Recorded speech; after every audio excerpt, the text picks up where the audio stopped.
daawadayaal qisadani waxa ay dhex martay wiil iyo hooyadii. wiilkan yar ayaa habeenada ka mida waxa uu u yimid hooyadii oo jikada ku jirta isla markaana diyaarinaysa casho. markaas ayuu tusay warqad uu ku soo qoray qoraal kooban, hoosna ay uga qoran tahay lacag dhan $14 iyo 75 senti. waxaana ku qornay warqadaasi qoraalkan: cawska aan guriga ka jaray waa $5.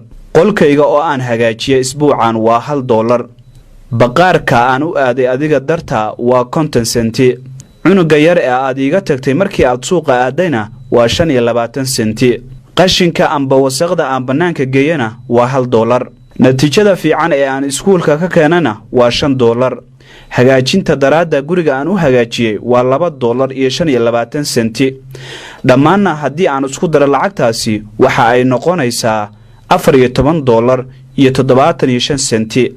qoraalkii wiilka sida muuqataba waxa uu ku soo qoray lacag badan oo midba meel uu madaxa u geliyey si uu ula xisaabtamo hooyadii oo ku jirta jikada ayaa eegtay waraaqdii, kadibna intay gacmaha isku tirtiratay ayay qalinkii ka qaaday kuna qortay waraaqdii dhankeeda kale qoraalkan: hooyo, 9 bilood ee aan caloosha kugu qaaday adigoo weliba igu dhex korayay waa bilaash amba waa lacag la'aan.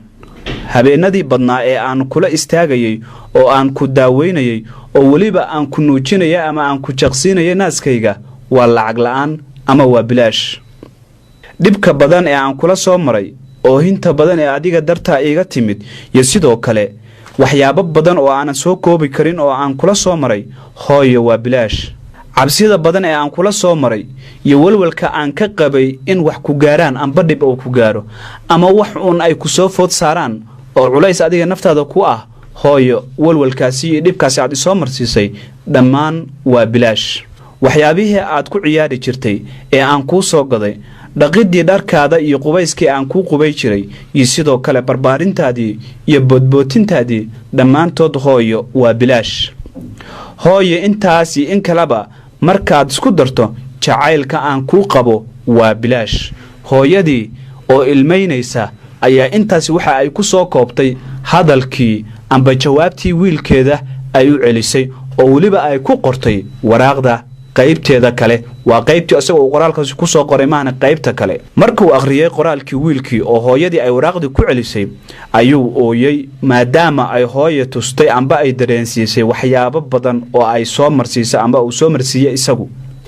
kadib qalinkii ayuu ka qaaday hooyo, waxaana uu tirtiray oo qalinkii ku masaxay waxyaabihii isagoo horey u soo qoray ee uu hooyo u dhiibay markaasi. kadibna waraaqdii lafteedii amba waraaqdii qudheedii ayuu waxa hoos kaga qoray: hooyaday waa ay bixisay qarashkii oo dhan.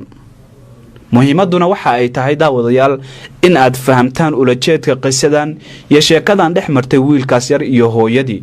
wiilku waxa uu la xisaabtamay hooyadii, laakiin hal eray oo ay maalin ku tiri amba waxyaabo yar oo ay u qabatay waxaad dareemaysaan in haddii wax kasta uu qabto aysan xitaa u dhigmi karin. markii aan diiniyan ka eegnana hooyadu waa naloo sheegay xaqeedu halka ay joogto, weliba aabbaha ay ka xaq badan tahay. 3 jeer ayaa laga saramariyey aabbaha. marka qisadani waxaynu ka faa'iidaynaa in aan dhowrno waalidkeenna isla markaana aan ka ilaalino waxyaabaha qalbigooda dhibka gaarsiin kara. hooyadu waa nolosha bini'aadamka, waa baraha qofka bini'aadamka, waa barbaariyaha qofka bini'aadamka. qof aan hooyo soo barbaarin amba aysan hooyo markaasi soo korinin runtii waa dareemi karaa dhibkaasi ka maqan amba qaybtaasi ka maqan. marka qisadan waan filayaa daawadahaasi ay nasiibka u noqotona in uu wax badan ka fahmay.